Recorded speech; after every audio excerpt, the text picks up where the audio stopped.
Hey friends, Mo here, and I've got a bit of a treat for you today. You remember how games used to come with manuals, inserts, and all sort of goodies that made just opening the case feel like an adventure in and of itself before you even put the game in your console? Well, Rowan of MBPUK is bringing that back by making manuals for Nintendo Switch games. And these things are amazing. Like, I cannot speak highly enough about them. Enough that I bought these about a month ago and started talking with him on Twitter, and I recently had the chance to sit down and interview him. So sit back, relax, and let's learn about what it takes to make manuals for games. Tell me about MBPUK and why you got it started, how this came about for you, just whatever you want to share. Yeah. Happy to share. So the start of it was really weird. It was just the fact that I thought about it for a while, a long while, and I was just thinking like, these clips are really annoying.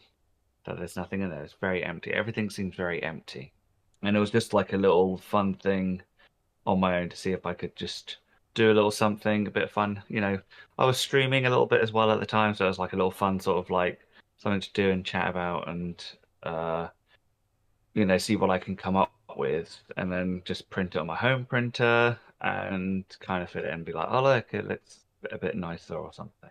And I did that with Odyssey. That was my first one. But like, with my home printer, even this one, even though this one's vastly better, home print, it was just terrible quality. It was really, really bad. I couldn't cut it. I was like using scissors and stuff and all this. It looked really, really awful. But I shared it on like some groups and that, and I thought, oh, it'd be fun. A couple of people wanted, one. So I just sent off. I didn't make many of them, but I was like, I printed like about five or so. So I had like kept the best one for myself and the rest for them. But then my hard drive died in my PC, so I was like, "Oh, that sucks." And I really just couldn't be bothered to redo all the work, if you know what I mean, because I lost all the files and that sort of stuff. So I was like, you know what? Someone's gonna do it. It's gonna be fine. But that's why sort of on Etsy it sort of started in 2018, just because one person couldn't do any other method of payment rather than setting up an Etsy thing or something like that. But I didn't actually start until 2020 because COVID hit. But I was just like, I'm really wanting to see if something's out there. I've heard of like Too Old for Gaming and a couple of others. Sort of dotted around when he was doing it for like the PS4 and the Vita and everything. I was like, surely someone's done it for the Switch and everything. I have a load of Switch games because I'm mainly a Nintendo collector. Just by life, really. I've always gone for more of the Nintendo side than others. But yeah, when I checked around, looked around, there weren't any there. And then I thought, do I really, I was like, a bit like, oh, I kind of wanted to buy something or have something to, especially for Breath of the Wild. I started replaying it. The mini companion phone app that I had, every time it would cache delete or whatever, it would just ruin and destroy my data. So I wanted something like more physical. Um, and so with those two things of nothing's really around, I really want something physical. I also saw in like some Facebook groups people making their own like really lovely notepads of their checklists and things to do. And I was like, I really want to do something like that myself then. So I was like, but I want to make it like small and like a little book that can fit in the case every time I play it, get it out, tick off as I go type thing. So that kind of restarted that train. And I thought if I'm making Breath of the Wild, I can remake the Super Mario one because I still had the old book there, so it was a reasonable reference. With my limited knowledge of how to do printing stuff and whatnot, or alignments and all that other thing that you learn. And the only thing I then went a bit more on, I was like, I really hated my home printer. I wanted to get good quality. So there was a local printer sort of around like the big industrial things, and they liked small size quantities and that sort of stuff. And then so I asked them, and it was quite expensive.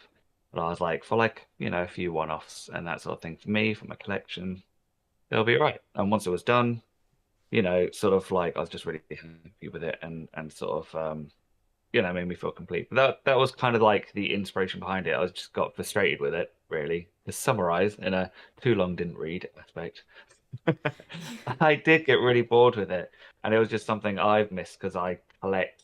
I have like my own like little personal collection of games and that sort of thing. So I just wanted to fill the void a little bit and have something physical. No one else did anything about like with it, so I thought why not when I've got time during COVID on one of their lockdowns and that sort of thing. Yeah, and you're so right. I remember I got the Switch originally back in June of 2017 because that's my birthday is. And since my birthday was so close to launch, I said, "I'll wait a second. I'll get it for my birthday for myself, treat." And I remember getting my first copy of Breath of the Wild and then opening the case, seeing those clips and how much blank space is just in the case in general. It baffled me. Now I want to say the first game that I got that ever had something inside of the case but besides the cartridge was Cave Story Plus, because that one Oh yeah, it comes with a little manual and a cute little mini CD soundtrack. And I was like, why aren't more yeah. games doing this? I want to say it was about 4 or 5 months ago. I saw Spawnwave's video where he was going over your manuals, and Mm. I was like, this is the perfect thing. Because you're right, nobody else had done this, and it baffled me how we made it close to 7 years into the Switch's life, and no one had thought to really start doing this yet. And I saw the video, fell off it, because nowadays we all have that super short attention span. And then I want to say it was about a month and a half ago, I found you on Twitter, and that reminded me, oh, that's right, these things do exist. And so I placed an order for these manuals. Specifically, was super excited for the 3D All Stars one because Super Mario Mm. Sunshine is my number one childhood game. I got started with the Oh yeah. GameCube. I'm a huge Nintendo nerd myself as well. And so having that physically on a modern console again was the epitome of happiness for me. And then now adding a manual to it just was the cherry on top. So sort Oh. of you already sort of answered this just with the nobody was already doing this and you wanted just to make these places for you to keep your notes and track what you're doing in games. But was there anything else that really prompted the focus on the Switch? And have you thought about expanding into other consoles? I mean, my primary focus to be on the Switch is just the aspect of like Nintendo consoles, and that is my main console really from childhood essentially. So the focus on that is just what I have more on hand. I have a bigger Switch collection than I do on my PS5, for instance, and also like the communities I've got to know through Facebook or Twitter, Reddit, and all that sort of stuff are more Nintendo. It's got to a point where like I love playing like new Nintendo games, as you do, but then also people request a lot of Nintendo stuff back. So it kind of is a weird hindrance. Sorry, it's kind of a weird um, push in that direction. Sort of where I already was there, but like now it's like getting a little bit more cemented. But I never would shy away from others like the PlayStation platform or Xbox because I've had the absolute pleasure of being commissioned for like a few indie developers and that sort of thing where they do cross-platform and that sort of stuff. So Oh, that's nice. been really cool coming up with different sort of designs and also sizing and stuff as well because obviously they have a bigger space than the Switch does, which means you can either like I don't know, like put a bit more info in or make them a bit fancier, easier to read, than some of the Switch ones and that sort of thing as well. So I have had a few others on a different crossover. I haven't personally made one though for it. And I think it's just a lot of factors. Like if I see a game that I think's really amazing, really cool, like when I was playing the Spider-Man games, I kind of got like the little creative itch for that because I remember the old Spider-Man games years ago and they were like so cool. So I thought it might be nice to make a little something for them maybe. But I also know that there are other people that kind of do cater to that market a little bit at the moment. So I always try to not heed on other people and that sort of stuff as well. Yeah. Like rather let them, if they want to solely be PS5, I'm perfectly happy being just like the Switch, if that makes sense. Oh yeah, Um, for sure. but yeah, but it's always really fun, and even others that have started up doing like little Switch manuals and that sort of thing now. either in English or different languages, because I am terrible other languages.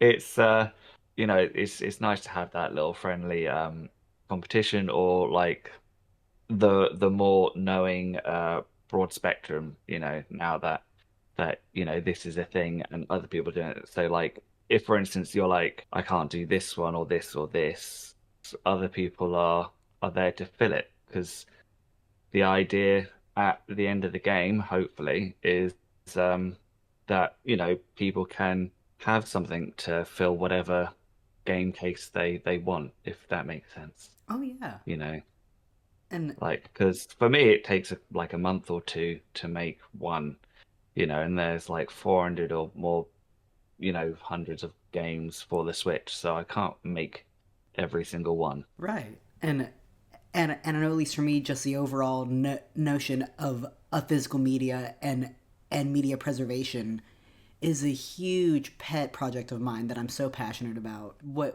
Whether it's following organizations like the Video Game History Foundation or looking at Internet Archive, just finding ways to keep this media alive, because video games are one of the least preserved forms of art that we as humans have. Because obviously, just like back in the '80s and the '70s, everybody was like, "This is just a fad. It ain't gonna last. Kids are gonna get over it. Who cares?" And so people weren't pushing to keep these things safe. And I'm sure that there are countless games that existed that we do not and will never really know about unless a developer comes out and says, "Oh yeah, back in 1981, I made this random obscure game for the Atari that no one's ever heard of." So stuff like this that really brings awareness to, hey, you can fill out your physical collection, I think helps one, the collectors who are already on physical, and two, it may bring that mindset of, should I get into physical, to people who are already on the digital only side. yeah,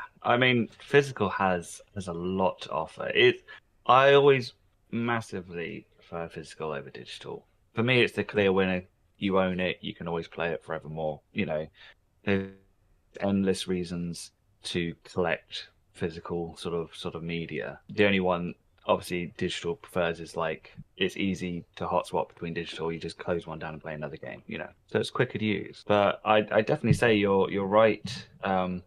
You know, people thought gaming might not have been a big thing, and now it's this massive global, giant of a sort of presence on the earth, basically. It's also one of the ways that I think we're either testing the waters or seeing what we're going to allow, really, in the sense of like we're providing you a game, so they're mostly trying to push digital because they think that's the game, but they're also not taking into account the experience of having that game. And that's where physical is a very important key factor, which I think they're trying to push aside a little bit or see like, is that as important as the game itself? And for you, I'm sure for me, for other people, especially in the preservation stuff, like there's no better feeling like when you get like a new game when you're younger, you're excited to play, you've had a manual or something that you read through on the way home or the bus or whatever, you learn about it before you get to play it, and then you get to play it. You understood what to do roughly before you got into the game, so that when you finally got to play the game, if there was like a tutorial, it wasn't that long, like it was some games, because there's no way you can relay information beforehand or anything like that. Like you do have like tutorial sections that last a couple of hours, but our attention span's getting shorter and shorter. I find sometimes when I'm a couple of hours in the game, I kind of already want to be really doing something rather than still learning mechanics, Oh yeah. sometimes, you see. So I feel like physical media can still really help with that. In also like if you don't play for 6 months and come back to it, you can have a bit of a refresh. Otherwise, if you're in a really intense bit of a game, you can't remember any of the controls and that sort of stuff. Oh yeah. There's a lot that physical stuff can do in having the excitement, the experience of owning something physical, as well as being a refresher or like the tutorial that you can have quite quickly or something. it shouldn't be too bad. And I lost my train of thought. It was right there. I just waved to the point. Uh, And but yeah, and I've really noticed the I do swap love just with my physical. nephew as well. My nephew, he's exactly what you think of when I say just the modern little teenager gamer. He really only plays the sports games in Fortnite. And it's baffling how for every holiday we're getting him digital codes of the games because he doesn't really care about getting like the disc version of College Football 25. He has no recollection of those rides home like you were talking about where we would flip through the manuals whether it's for Spider-Man 2 or Spyro the Dragon, being so excited on the way home from the store. He just knows the day of he wakes up on his birthday or Christmas or whatever holiday. We hand him a download code. He goes in, he'll type it in, sit for a few hours, and then just start trying to figure stuff out. Yeah, and I think as well, like, because I mean, I have nephews and that, and that we try and get them physical stuff rather than digital all the time, which helps because also it means they're a bit more caring and looking after their stuff. I think it like in a if you want to extract it further, like it can even go to like more of a throwaway sort of society. Everything nowadays is either subscription based, you upgrade it to something else, or it's download coded. You don't really grab onto things. You kind of just pay for stuff and it just poofs away at some point, if that makes sense. Oh, for sure. Um, it's a different sort of mindset. And I think because we've fully experienced that, we've been through that process, we've been able to have it properly. It's definitely something that, we wouldn't want to let go of, and we say to others, that you shouldn't let go of something like that. But it's unfortunately we're not like massive companies and really rich people that do that. So we have the masses to tell them off, um, as best as we can. So talk to me a bit just about your creation slash design process for these manuals. How does it get from I want to make a manual for Mario Kart 8 to having the finished product in your hand? Um, oh, it varies. It's very different from piece to piece. Because Mario Kart only fully came into fruition around about October of last year because of Wave 6 DLC sort of release. So the idea that I would have, I'd look at the game or I'd play the game for a period of time, and I would think, would this be better suited as like just standard, lots of information aspect, or is there like progression or collectible things that would benefit from more booklet qualities that I have. And I say booklet qualities because it's just something that's more like progressive, doesn't hold a lot of the key information stuff that you would get in a manual like controls, characters, or story, Right. that sort of stuff. A lot of them nowadays, though, especially the bigger ones, they have a bit of both. So Zelda's Echoes of Wisdom, so I call it a booklet, even though it's got info stuff on it. It's, yeah, getting a feel for the game, the idea, of it first of all to see where I'm going to go. And what I do is I kind of rough out like a checklist of what I'd like to include in it. And then it's researching for information that is currently available online, as well as obviously my own notes and images, which is like the most important one. Like, do I have to make them? Do I have to commission like friend artists and all that sort of stuff to make stuff for me, or is other things available? That is a tedious process because when a game's just come out and you play it and you're very excited, there's normally not a lot of imagery for it, for instance. So you go like, okay, well, this has to wait because there's no point trying to create a manual or anything and you can't put anything in it to make it look pretty. You're kind of held off on that for a bit until like some more things come down, or you take like a load of like high resolution screenshots that you can get easier and that sort of stuff. And also, I find like playing the game myself, like when I was playing Echoes of Wisdom, you make notes yourself and you go, this is how this mechanic works or how this is. It's better to check with other resources online because you're not, you want to be 100% as best as you can. Yeah. um, and that also takes time.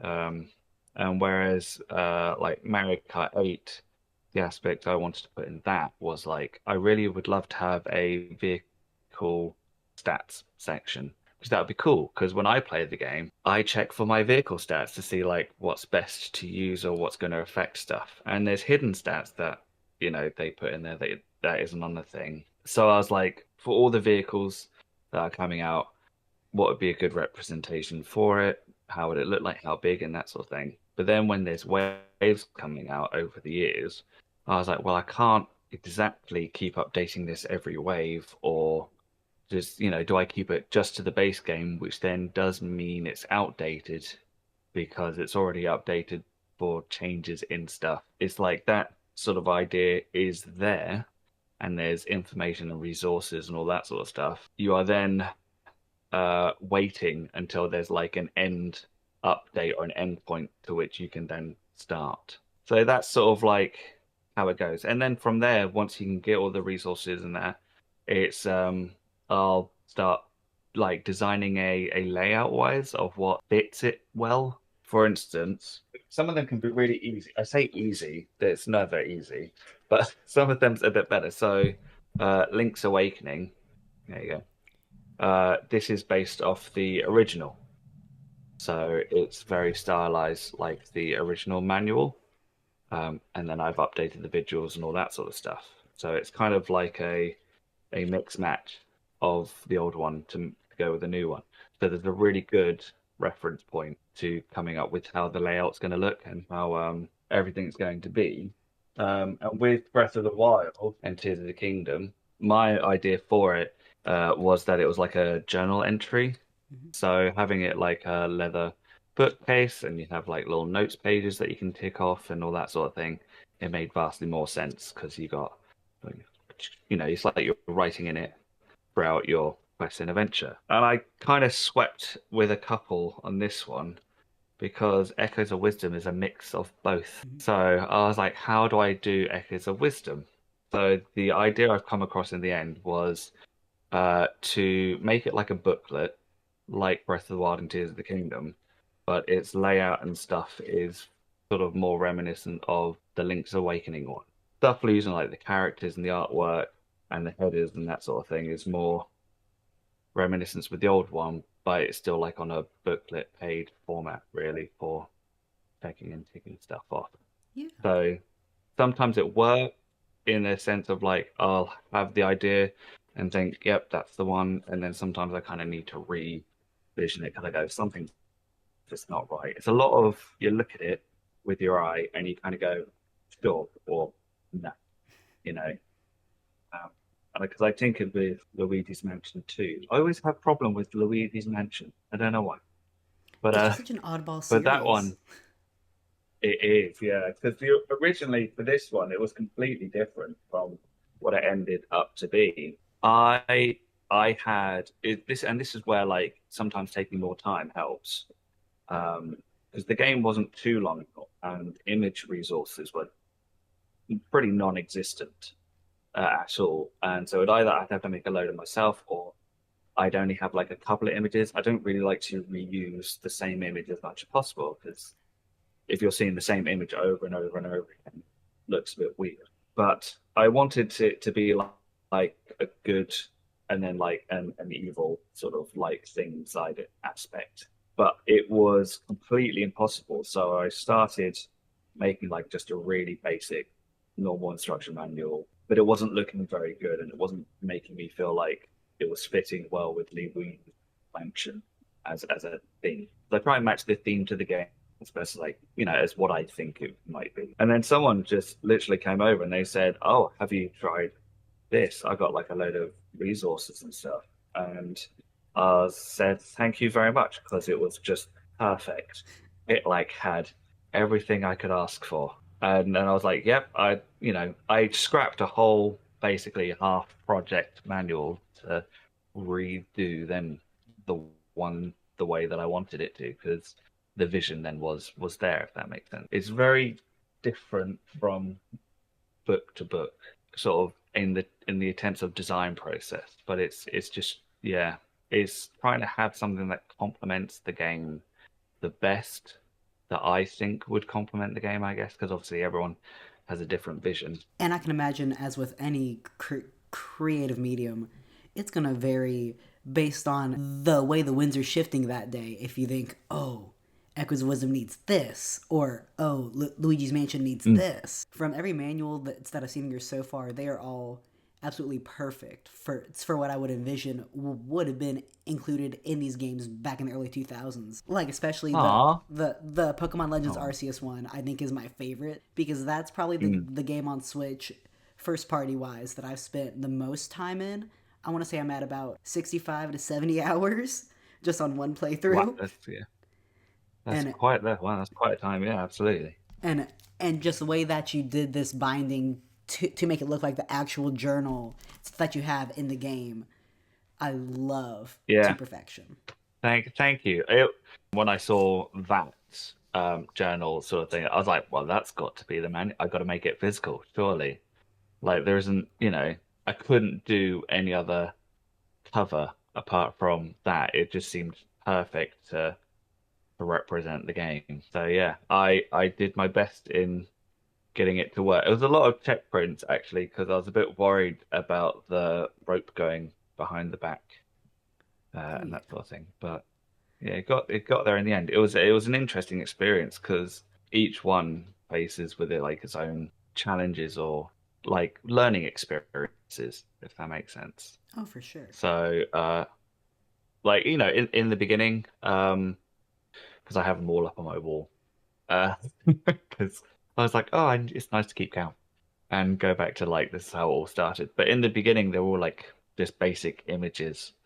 That's how I formatted them on a bit of software, and then it all got like printed off that, and it was all very limited. And if I ever wanted to update things or change things, then it didn't work. So at a certain point, especially when I was commissioned to start doing some manuals for the developers, I had to learn like how publishing software works and that sort of thing. So then that was a learning experience in how that works and layering within that and the limitations of the software, which then complements with other software. So then over the time and over other booklet, there's always something different that's being added or thing. It might not seem it, but if you have maybe have a look from the beginning, you'll be like, okay, well, in comparison to this, there's been steps up.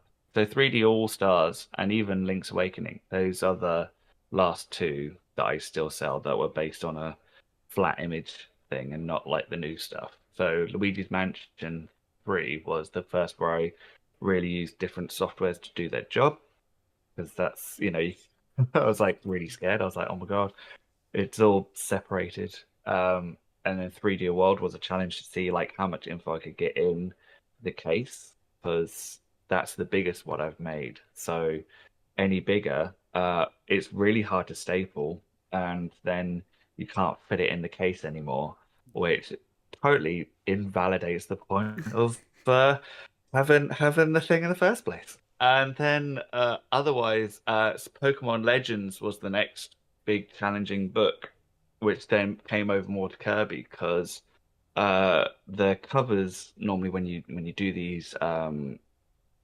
pages and all that sort of thing, they're two separate ones. So in a few of the others, somewhere in the middle, there would be like a dual page instead of like separate and separate, if that makes sense. Mm-hmm. So like if you had an image, it would be like one very flush image across it. But I've never done it on the cover before. So it sort of really sort of was interesting to see how I'd go about then like doing it on the outside to make it look nice because I really wanted to have that design for the rope going around the back Yeah. and everything for it, and then correspond to the inside and that as well to make it look good. But I had to then check like how print wise and how it's layered and that sort of thing to make sure that it's flushed together and not like disjointed on the seam line. And then Kirby was just a bigger one of that because originally it was a joke of Kirby eating the book, but then it was too adorable. I kind of had to make it. Uh, so that's how that goes. But they're all like an equal step up in that way. Like Fire Emblem, when I did that, that was my first variant, which then later came to the Pokemon Scarlet and Violet ones, where essentially I set it up all the same, apart from certain sections that then get flipped out depending how I tinker on the side, so that there are variants of the same sort of manual, but things are different. And then, so for instance, it sounds so complicated, but it's not really. Um, so like on certain layers and stuff, like one would be all set for Black Eagles, so all the information of them, or the character images and the coloring and all that sort of thing would be there. And then it's like flipped for Blue Lions and Golden Deer. And so like it's interesting to see like because obviously I say obviously, not everyone knows, maybe I don't know. Is I say that a lot, so sorry. But with layers, you have text over things, images up and down. So you've also got to be aware of if you're doing variants and that sort of thing, then you've still got to make sure that everything doesn't overlap each other, if that makes sense. Right, yeah. And it's all adhered to the same layer. Because a lot of time, you could have like, here's my background, it's lovely. Here's some images, and then I want the text to be on top of this bit of image. But then you've got to make sure that if you're changing the text and some of the images behind it or something, then they're still layered within themselves because all the colors and everything would change when one gets flipped and stuff. So yeah, it was like I should have started more with a Pokemon game of just two variants, but I thought I'd go full ham with three, which was an absolute nightmare. But it was really fun. And yeah, it's sort of others going across. I started doing limited releases. It was nice to make them a bit bigger, have a leather cover effect, and like some gold foiled text on the front, which sometimes they're experimenting and that sort of thing. Each one's new and different, really. Sort of, you're always learning. I think I kind of might have answered the next question for you, but basically it's a never ending sort of experience growing. And that is a perfect segue. Just talking about what's been your biggest challenge, and then also your biggest milestone of accomplishment throughout this whole process. Um, the biggest challenge, one big challenge actually probably would have been right in the beginning is the print. I struggled a lot, heck of a lot, for months on end, getting it looking right on paper. There was so much I did not know about it. Because I'm not a graphics designer. I don't do printing and all that sort of thing. That's not me.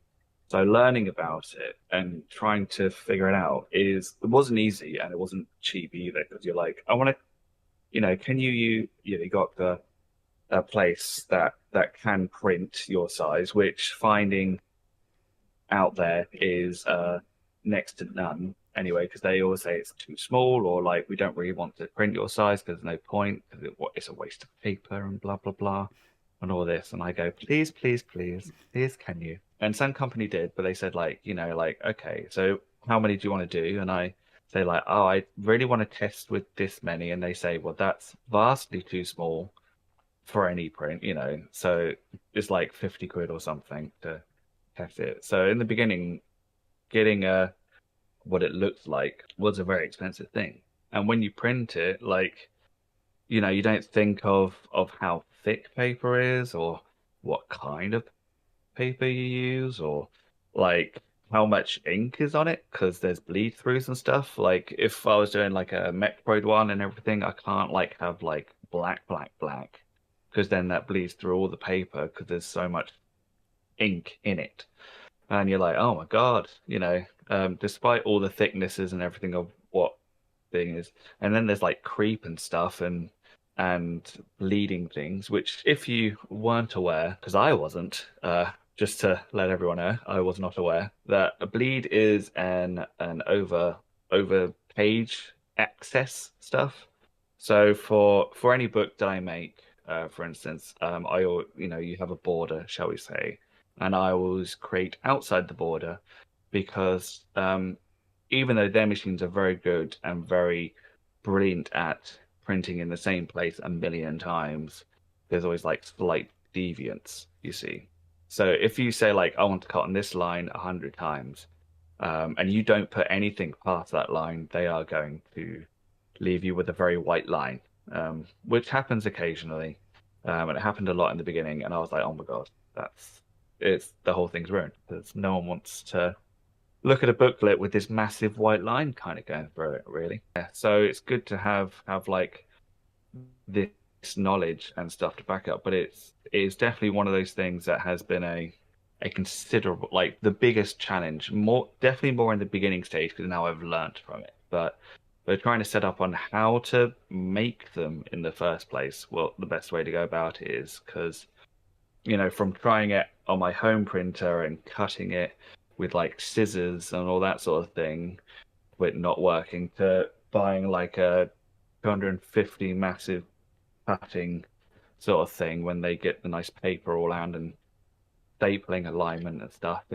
Yeah, it's been a huge, huge like stepping stone, shall we say, to get over to make them in a sense where I go, I'm happy with that. They're good enough. While every book has its own software or visual challenges, the biggest challenge, I guess for anyone as well, like when they say I want to do this more and people are interested, is then how the hell do I go from this little thing that I've just done on my own to something a bit bigger? So yeah, that is a very big challenge, but it's taking time, I guess. I was lucky to be able to experiment a bit with different kinds of layouts and paper and that sort of thing to compare. I went down a rabbit hole there a little bit.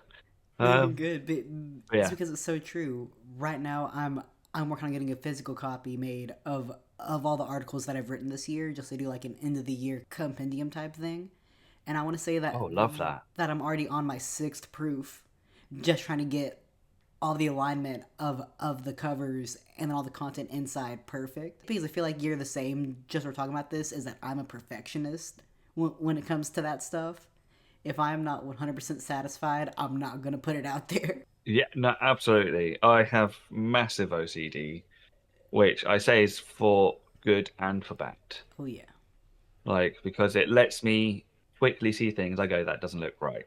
And I can tweak it or change it or, make it look great. But it also can spiral in from I've got to tweak this and tweak this to you'll never get anything out there, if that makes sense, especially if it's something you're very passionate about.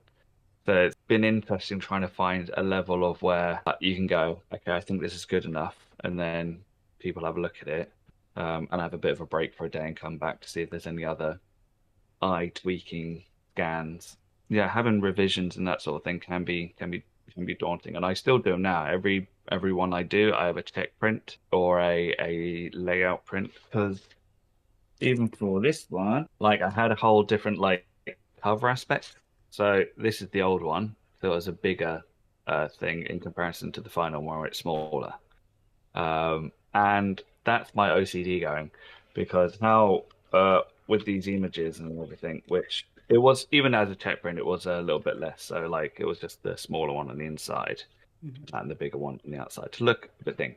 But I wasn't happy with the direction the riffs were going because technically this one's upside down because they always point upwards, and it really frustrated me so much. This is the end one where the bigger one's on the top, FYI, and I added more images to fill in the space. So I spent 2 hours recreating Zelda riffs, and nothing was looking like 100%. Because it was either like you do it with the black here, or you do it with like the realm inside it and that sort of thing. So, but then that was too much and so forth. Um, but in the end, basically having the smaller one and then the other one on the inside still up, so it's chronologically good. I was more happy with that in the end because, I felt a bit annoyed that I wasted like 3 hours trying to recreate something just to have the same sort of size. But that is where sometimes you can go down a rabbit hole, really, of trying to perfect this thing. And realistically, like, I was like, I do have an image that can work and I can make it still look good and work if I do this. It's a bit annoying, but it's it to be honest, it looks nicer in a way for the page because in the end as well, even though this one looks good still as well, it is maybe a bit too big if I look at it encroaching on the other side. So it's it works out in the end, and the only one that you got to remember is you noticing all the mistakes. Hopefully, no one does. Something that I keep Um, trying just to drill into my head, that's a phrase that we're all taught at a very young age over here in the States, is good enough for government work. Just learning oh, how to yeah, be okay with not perfection, but getting it done so that you feel confident knowing, hey, I finished this task. yes, yes, absolutely. Yeah, it's knowing when, like, where you're comfortable. So, what is your But yeah, favorite I, manual I that you've feel made so far? people ask me this, and it's really hard because I do love them equally for different things. Find like sort of like the All Stars 30th anniversary is really cool because I got to recreate parts of the old manuals in it and make it look a bit cool. And it's one that really kind of hit the whole thing off.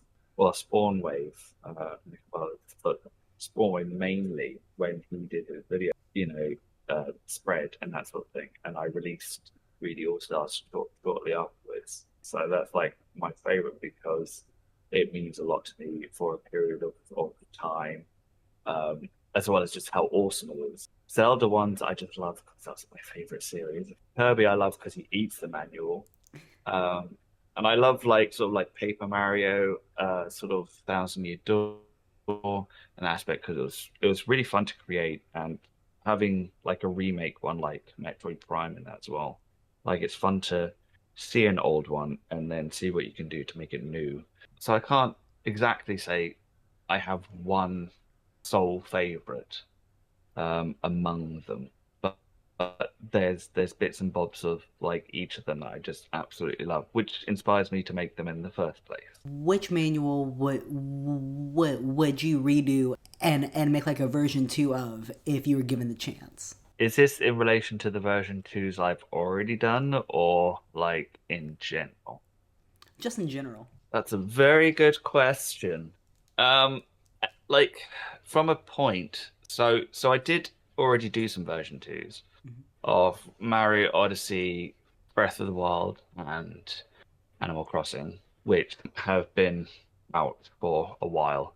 And the reason for those was when I was doing like the Pokemon Snap or Pokemon Legends and that sort of thing, my skills vastly improved. And like I said, learning different bits of software and that sort of stuff, having ones that were just an image and I couldn't really update or edit them if I wanted to, because sometimes you look for like, do I want to translate it and all that sort of stuff as well.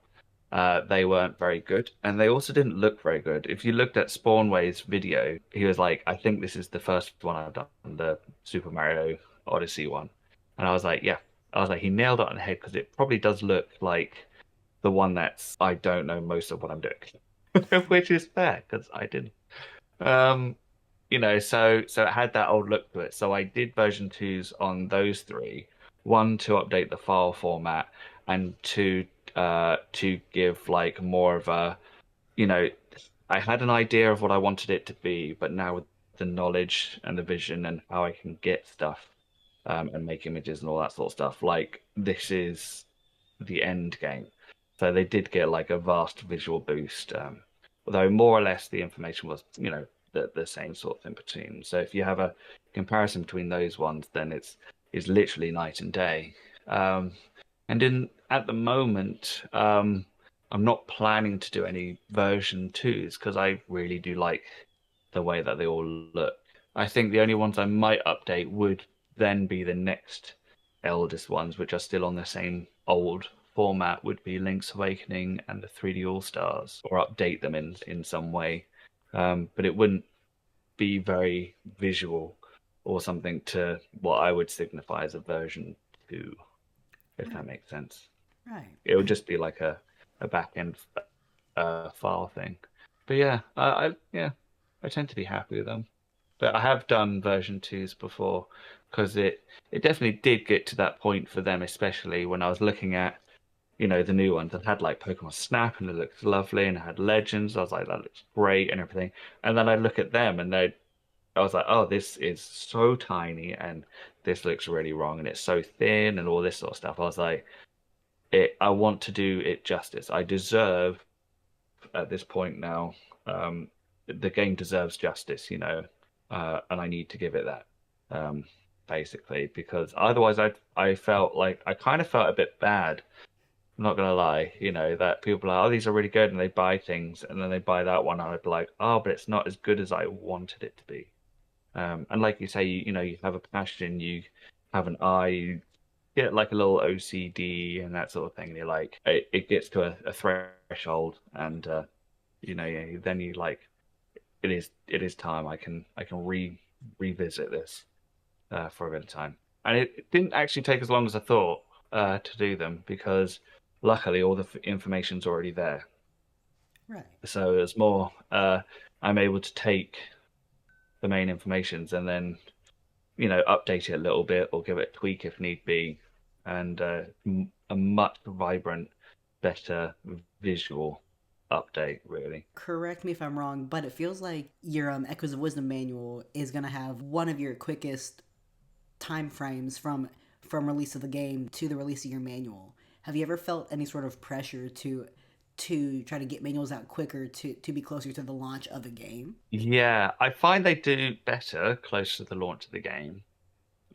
It's good when any releases, but like because everyone's excited and that sort of stuff. Trying to have like a manual release similar to the launch time helps out a fair bit because I find possibly like a lot of people they do uh if you're after a manual or something like this where you can check it and then someone spend a couple of months and a lot of people have already 100% of the game, then they're not vastly interested. It would only be then the physical thing. And with these, I like to make them a bit useful where people can check off as they go and that sort of stuff. But yeah, it's a challenge. It's really good if you can do it. I've tried it for Metroid Prime, Tears of the Kingdom, and Echoes of Wisdom at the minute to try and like do it the month after the game if I can.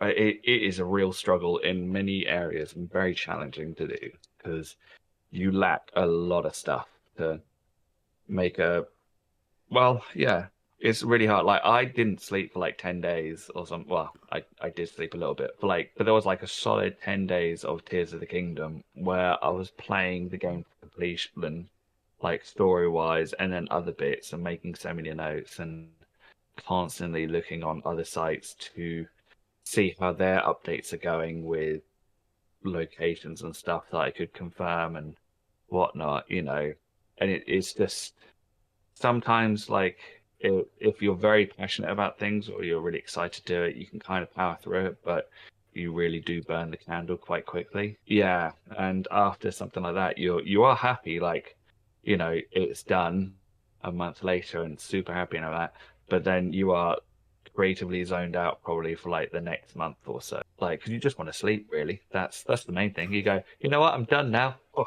adrenaline gone. That's it. In bed. Oh, Uh, companies just like Brady Games and Prima Games that they used to make those big old strategy guides. I have no clue how those people managed to do it. oh, I honestly I couldn't tell. I've spoken to people that make like strategy guides and stuff because I helped with one or two and that sort of stuff. But my God, I couldn't do it. I get stressed out. I get stressed out getting information for these. And I know I don't have to be 100%, but I try and be as accurate as I can be on there. But with a strategy guide, when you say you're 100% that, you can't be wrong. Yeah. I'd be so like there's so much pressure and they're huge. There's so much bits of text and stuff. And yeah, I don't know how they do it like a couple of weeks after or something like that. They are magical gurus. Where do you see MBPUK in a year from now? What do you hope that you can accomplish? What do you think your next steps will be? A really good question.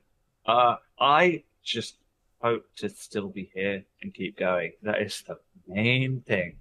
Um, because with you got those new Xbox and PlayStation consoles which are just digital, and we don't know confirmation wise of the Switch 2, which might be revealed next year, is also going to be physical and that sort of thing. I love making these, and I really would love to keep making more, for the Switch, or maybe like, you know, get to other consoles and that sort of stuff. I am only me, and when you have to do everything, it's a lot of work. Oh, for Fortunately, sure. I you learn as well as that you're like, yeah, I want to do this, and then you can't do that all the time. There's so much other things to do. But it would be great to kind of just share it out there, get the word out, that these things aren't dead, and grow a bit as you hope to do. Not die off, really, hopefully. Keep the physical stuff alive. And let me just say, you were doing a phenomenal job so far. Like, I cannot express how much I love these manuals enough. They're amazing. Oh, thank you. Thanks. It's really lovely to hear because yeah, I absolutely love making them. They're a labor of love. It's just something I really thoroughly enjoy doing, and it's really great that I'm in a position to just have time to make them, if that makes sense. Oh, So absolutely. yeah, it's a like a bit of a dream come true sort of scenario, and I'd love to do it as long as possible. And I'm just so thankful for the community out there, people like yourself that are just interested in you know me and what I do. Literally like a hobby I started as a little passion project, and yeah. The passion and the love absolutely shines through in each of them. I can say that for certain. And just thank you for today. So just to finish up, where can people find you? That's fine. Oh, thanks, by the way. Yeah, no, that's fine. You can find me in two places. Normally, if you wanted to grab one yourself, I have an Etsy shop, which is a bit more expensive than my website, because of Etsy fees. Nothing crazy. But that's mbpuk.etsy.com. Or if you go to my website, mbpuk.net, they're a little bit cheaper. And you get some other like little quirks on the website too, like reward points and better assistage of postage and all that sort of stuff. But yeah, those are the two places you can grab them. I don't know at the minute if I'm going to be on other platforms. It's hard keeping two alive. It'll be interesting to see if there'll be others in the future. And otherwise, if you want to catch me on socials, I'm normally like Rowan FN on Twitter or X now, and that sort of stuff.